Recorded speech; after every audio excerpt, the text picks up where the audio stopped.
This week in Boomtown, an exclusive one-on-one you'll see only on 10 TV Plus. We take a deeper dive into what Columbus's rapid growth really means for families, from rising housing costs and eviction concerns to why poverty is shifting into new communities. Michael Wilkos with the United Way of Central Ohio shares what's at stake for our neighborhoods and the children most at risk as Central Ohio tries to keep up with the cost of living. Central Ohio is certainly booming. We all see it and we all can feel it. So here's what we uncovered this week in Boomtown.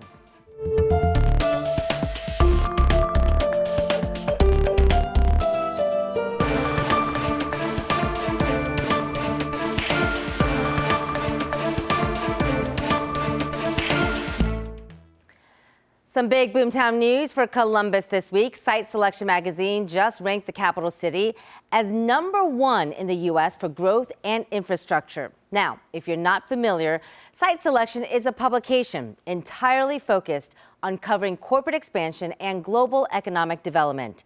They used a metric called the Global Groundwork Index. The way it works is by measuring both business growth and investments in public infrastructure. I think there's a lot of different areas we need to focus on. I think every community that's growing has issues, whether some of them are transportation, some of them are housing, some of them are employment growth. I think we have a good combination of all three of those, though, right now. That's going to continue to help us grow and grow in a smart way. And according to the private economic development organization Columbus Partnership, 195 companies have located or expanded in Central Ohio since 2021. Generating more than $38 billion in investment and creating nearly 28,000 new jobs. This is the first time Columbus has topped the ranking of this prestigious magazine, which means the OSU Buckeyes aren't the only ones celebrating a #1 ranking this week. Thanks so much for joining us for This Week in Boomtown. I'm Angela Ann. Let's get to some other headlines from this week. The Columbus region also getting more kudos as North America's leading growth market for data centers. A new report from a leading global commercial real estate and investment management company shows the market has grown 1,800% since 2020. So yeah, you heard me right. That is right, nearly 2,000%. The Columbus area bested other cities like Austin, Atlanta, and other areas like Northern Virginia and the Pacific Northwest. Well, this week, a massive expansion started in Madison County. We're talking about the Tolles Career and Technical Center. They recently broke ground on a $30 million project, and this is a 50,000 square foot addition that will help meet the needs of Ohio's changing workforce. We're going to be doing a new double welding lab. We'll have actually a triple space for construction workers, which also includes electricians. And then we are now up to 5 pre-nursing sections for our healthcare pathway. The new space will also house state-of-the-art labs and learning spaces for Tolles' growing programs, as you heard, in pre-nursing, but also early childhood education, welding, and construction. Right now, it serves 7 Central Ohio school districts with a record enrollment this year of more than 1,300 students. On the flip side, there is a growing concern now over how to help people with rent. This week, we learned a vital rental assistance program is ending by the end of this month. We spoke with Impact Community Action, which oversees this program.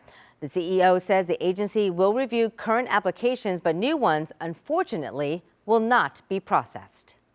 Now that those dollars are gone, we're right back to where we were, and the reality is that we've grown and we've seen a greater need.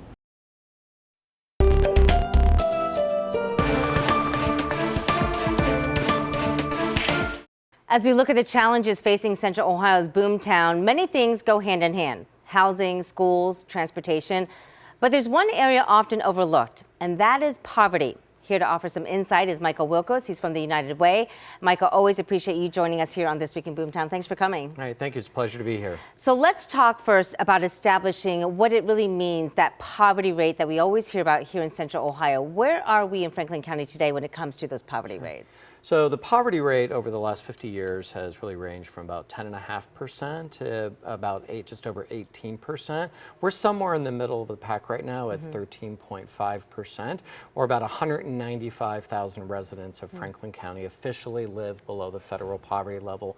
And to put that into perspective, that is just $15,000 a year for a single individual. So if you make, say, $15,500 a year, you are officially above the poverty line. But that is not even close to being able to live a life at $15,000. It is not. So the Yeah. poverty measure was created in the 1960s. It was really a measurement on how much money do you need to buy food. It did not include things like housing and transportation and healthcare, which are costs that we have in our daily lives Sure. that have really gone up.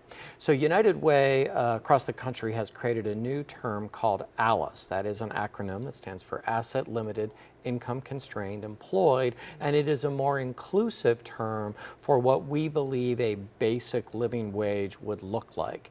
To put that in perspective, for a single person, we think it's really more like $31,000 a year to make ends meet.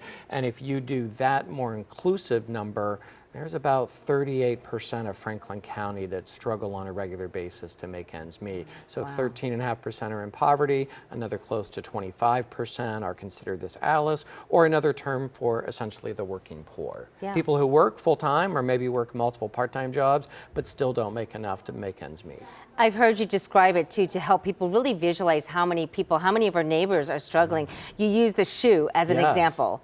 Yeah, so imagine the OSU Stadium on game Saturday at full capacity. We could fill that stadium 5 times to capacity with the number of people in Franklin County who struggle to make ends meet. So why doesn't the government change this measurement though so that we can get an actual picture of who is struggling? Well, the challenge with that would be is we wouldn't be able to compare things over time. So even though the poverty measurement is an outdated methodology, there is a school of thought that says keep it where it is so we can measure what that looks like over time.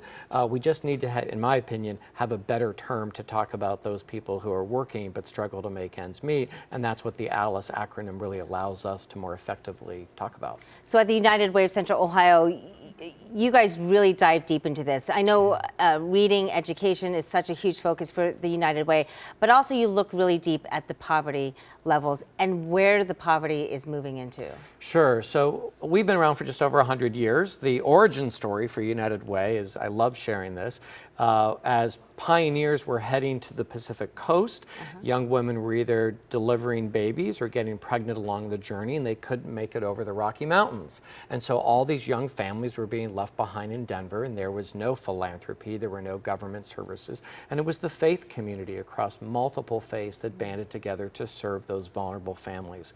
Here we are 140 years later as a system, but 100 years in Central Ohio, we are still focused on vulnerable families, but we are laser focused on success by 3rd grade.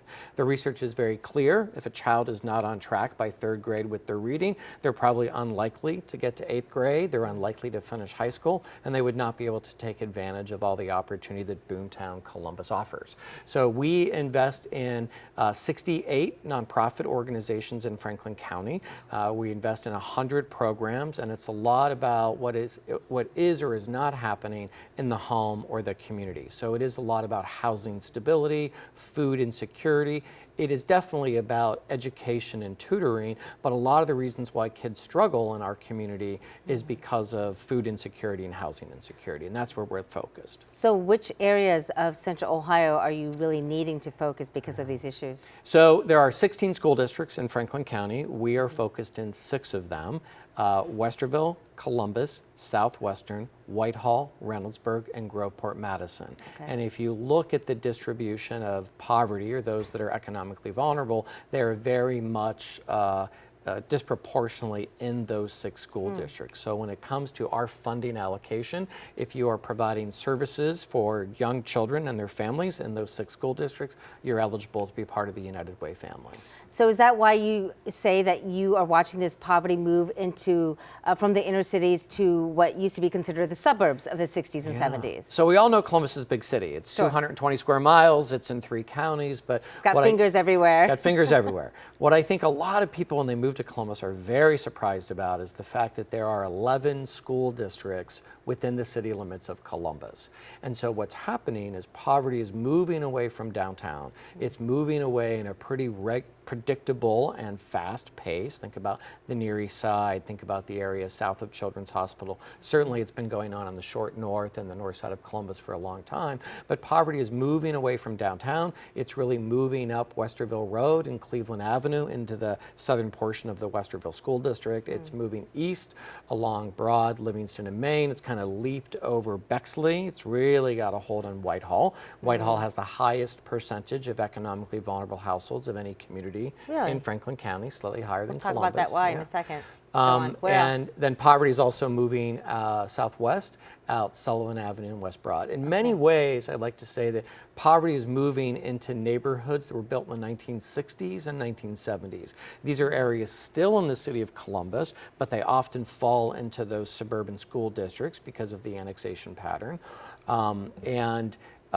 As the city continues to grow, and if we add another, say, million people in the next 25 or 30 years, if the poverty rate just stays where it is, which is a middle of the pack measurement right now at 13.5%, and that 25% that is Alice, that means we've got another 380,000 people coming in the next 25 years who will struggle to make ends meet. And I always ask the question, take out the map and tell me, where would you like to put 380,000 people who are struggling? And right now they're going into these 1960s and 1970s neighborhoods for a couple reasons. One, because the housing stock there isn't old enough to be interesting for the gentrification model, and the housing stock isn't new enough to be competitive in the housing market. So when you think about a lot of stuff built in the 60s and 70s, it was simple architecture, lower ceiling heights, smaller closets, a bit more of the starter home, contractor special, some people might have called them back in the day. And that's where poverty over the last 10, 15, 20 years has really been starting to get a hold there. Think about Hamilton Road and Kimberly Parkway at Refugee. That tends to be a new epicenter for the suburbanization of poverty. Still in Columbus, but much more of a suburban kind of neighborhood. Very interesting. It's almost like it's just barely affordable though for many of these families, those areas. Yeah.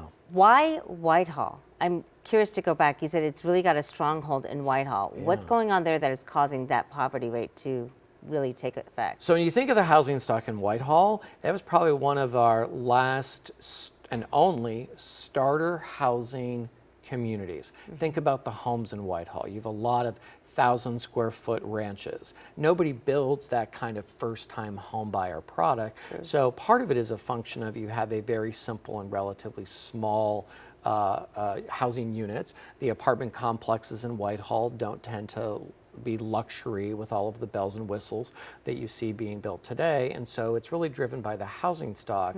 But the other thing that is fascinating for me about Whitehall, if you look at the county auditor's office reappraisal of property value increases, Whitehall housing stock is appreciating at the second fastest rate in the county.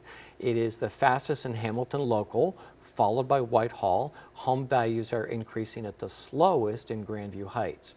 Now there's a reason for this. Grandview Heights has always been going up in value because it has consistently and forever been a desirable neighborhood. But really, when you think of Hamilton local or Whitehall, that's not been a popular place. But as the population continues to grow, as nobody builds any starter apartments or starter homes, people are starting to go to places like Groveport, Madison. They're starting to go to Whitehall. They're driving up prices in Whitehall, even though the incomes in Whitehall aren't rising at the same rate as housing costs. Another statistic I love sharing about Whitehall is that in the last decade, the population of Whitehall surged by 11%. That was the first population growth in over 40 years for that city, but it also lost 3.5% of its entire housing stock during that same period of time. So if you're going to lose housing stock but add people, it's going to be a real increase in housing costs. Well, what I'm hearing is this is a huge challenge as we have Boomtown really in that part of Franklin County. You have Intel just to the northeast. You have Anduril coming to the southeast. That area is growing, but it sounds like people are getting priced out. They are. You know, another two communities that I always love talking about are what's happened in Northland and Linden. And if you think, I want you to just visualize where those two communities are on a map. They are surrounded by Polaris to the north, Easton to the northeast, downtown to the south, OSU. They really have these major job centers surrounding those communities. So in the case of Linden, they lost about 4% of their housing stock, grew by 7% more residents. 2,700 more people moved into Linden over the last decade, and about 13,700 additional people moved into the Northland neighborhood in just a decade, and they only added 480 housing units. To put that in perspective, it would be like building one good-size apartment complex and the equivalent in population of the entire city of Bexley showed up to get it. So there are places around Central Ohio where change is very obvious. We can see former gas stations sprouting 5-story buildings. We can see farm fields becoming apartment complexes. But sometimes there's an incredible amount of change going on that isn't noticeable with the naked eye, like what you see in Northland and Linden. Those two neighborhoods have added 18,000 people in the last decade. That is a significant amount of people, and it's also a reversal of a trend in which people really moving out of those neighborhoods for quite some time. So when you see efforts such as what the city of Columbus is doing right now with the zone-in, changing the code so that they can build up and build more housing, a lot of people say it's about time. It's been 60, 70 years, they said, since we had our last zoning change. Is it too late? I mean, you're talking all these numbers of this growth, and we can't catch up with the housing. Well, you know, they always say the best time to do something was yesterday, and if it wasn't yesterday, then it's today. Yes. Zone 1 of, or phase 1 of Zone In was up zoning 140 miles of commercial corridors. So think of Bethel, Sawmill, Broad, Livingston, 161. Maine, 161. Yeah. All of the commercial corridors. Prior to July of last year, those streets were zoned for 6,000 units of housing. They're now zoned for 88,000 units of housing. It is believed that we need approximately 200,000 units of additional housing. The city of Columbus, through Mayor Ginther's office, has committed to building 100,000 of those units, but by upzoning the commercial corridors, we can absorb a lot of that growth on those corridors, which just also happen to be the same corridors that the voters approved Link Us, which was an $8 billion transportation investment. So the idea here is, how can Columbus continue to grow? How can we put that growth in existing corridors that are already served by utilities, and how can we reinforce transit? Now we're going into phase 2 of Zone In, which is going to be 43% of the city, and that's really looking at the housing, transportation, jobs in balance. For so many decades, we've been putting jobs over here, the housing over here, retail shopping over there, and it's caused traffic congestions and an inefficient use of land. Now the city is looking at this more broader use of zoning and trying to be more inclusive. And so when phase 2 is completed over the next few years, half of the city will be upzoned for the first time in 70 years. That gives people hope as we talk about so many challenges with Boomtown, and especially when we talk poverty, I think of the children, and I think of the struggles that so many families have, parents having 2, 3 jobs, maybe just to put food on the table. So how do we tackle this poverty issue in the meantime? Because these houses aren't coming up tomorrow, so we've got a few years that we got to figure out how to fill this gap. Part of it is we need to make sure that vulnerable children are stable in their housing, because every time a child generally moves in low-income communities, they'll miss 2 weeks of school. Some families are moving 3 and 4 times a year to deal with that. One of the dilemmas that we are facing right now as a community, as are all communities across the country, there's been a significant amount of emergency rental assistance funds, and this community was a large beneficiary of that. Between the city and the county, we've received $146 million to do rental assistance, and about 46,000 households have been served by those funds. Those funds ran out last month, and the positions that were doing intervention, diversion, and rapid rehousing, those positions unfortunately become defunded at the end of September. Local resources are looking at how to replace those, but as you can imagine, replacing federal dollars is a very difficult and significant task. Sure. The end of this month is only a few weeks away for these families who have to plan. what do I do for October with my kids? Eviction stunned. filings have gone up in the last 5 years. The number of evictions that we've had in Franklin County have gone from 15,000 to about 26,000. This year, they've actually slowed a little bit, but what we should be most concerned about are set-outs. That's when you've not been able to navigate your late housing payment and someone comes and set your belongings out on the street. And so we will struggle in the short term, but by looking at revenue sources, specifically a new local dedicated revenue source to address homelessness, to address people with evictions is coming, and these other policy changes like transportation and zoning will help. This fall, the voters of Columbus have a $500 million housing bond package in order to basically invest in affordable housing. There is a belief among many now that the federal government, the state government, are not there to solve those local problems, that the responsibility is being turned over to local communities in which to do that. And that $500 million bond package that will be up in just 2 months is a very significant way for Columbus to jumpstart and get a hold of those housing costs. We know we can't stop the growth, Michael, but listening to these numbers, and you know your numbers, I'm so impressed. You're like a calculator with these numbers. But listening to these numbers and the challenges, it seems almost logical to say we need to slow down. We need to slow something down so that the cost of living can catch up, people can catch up to this growth. Otherwise, we'll never catch up. And we were just voted the #1 growth market in the country. So here we are trajectorying this high, but people are still stuck back. So no city stays the same. I come Sure. from Youngstown. It's a lot of time and effort to manage decline. It's a lot of time and effort to manage prosperity. Yeah. I would much rather have the problem of managing growth. What generally comes with growth and prosperity is the soft white underbelly, which is, are people able to participate in that growth and progress? So in Columbus, we have solid growth. We don't have quite the growth of an Austin or a Charlotte, but we can learn from the mistakes those communities made because they didn't plan for it. I'm going to give you another series of numbers to put things into perspective around housing. As recently as 2010, we had 107 housing units for every 100 households, meaning that at any given time, there were 7 viable housing units that were just not occupied, giving you, a housing consumer, pretty good availability of price, tenure, location.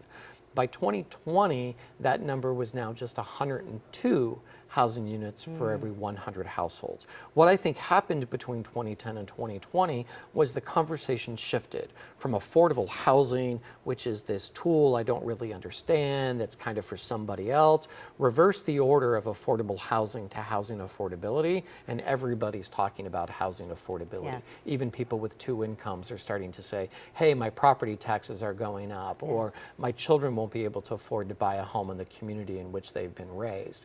We are on track to only have 96 housing units for every 100 households by the end of the decade. Well, that's going the wrong direction. It's going the wrong direction. It is. So we'll have gone from 107 to 102 to 96. Every boomtown across the country, from Austin to Charlotte, Seattle, and Los Angeles in the day, have fewer housing units than they have households. What we really need to do is increase the production of all housing. That's what zoning reform is going to do. That's what publicly approved bonds for housing will do. So Columbus is making some pretty significant steps to get that market going. What tends to be happening is Columbus has incentivized housing, and the market has responded within the city limits of Columbus. Housing production jumped 14% last year in the city of Columbus, but it did not jump in the suburbs. So we're starting to see some struggling, or some of these suburban communities, which are not always as open to new housing as other parts of the region. And that's where we have to work more regionally to get more housing built. A shift needs to happen. These are all our neighbors, so we have to do something. A home is where a job goes at night. It's not any more complicated than that, right? I love that. If we're going to have Anduril and Intel and solar companies out in Pataskala, or hydrogen cell plants, or the Honda EV plant, we have to build the housing that goes along with that economic opportunity. And that's what's been trailing us in our market for a good 15 years. Michael, you're welcome back anytime on This Week in Boomtown. This was great insight. Thank you so much. My pleasure.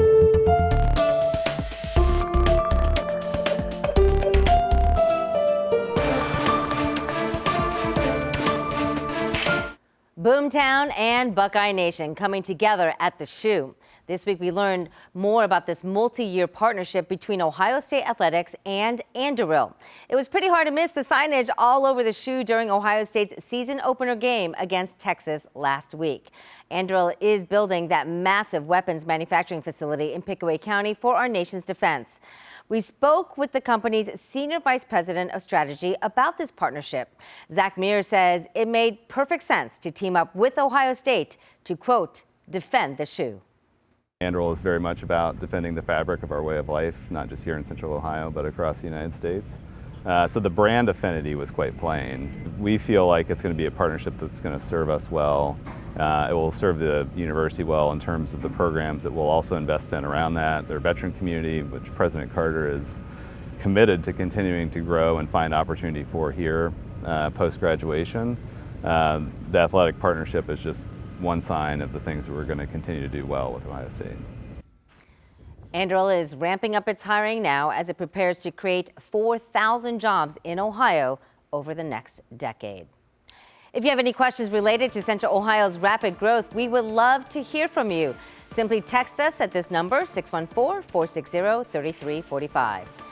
And if you're watching us on YouTube, be sure to like and subscribe. You can always drop your question right there in the comments section as well.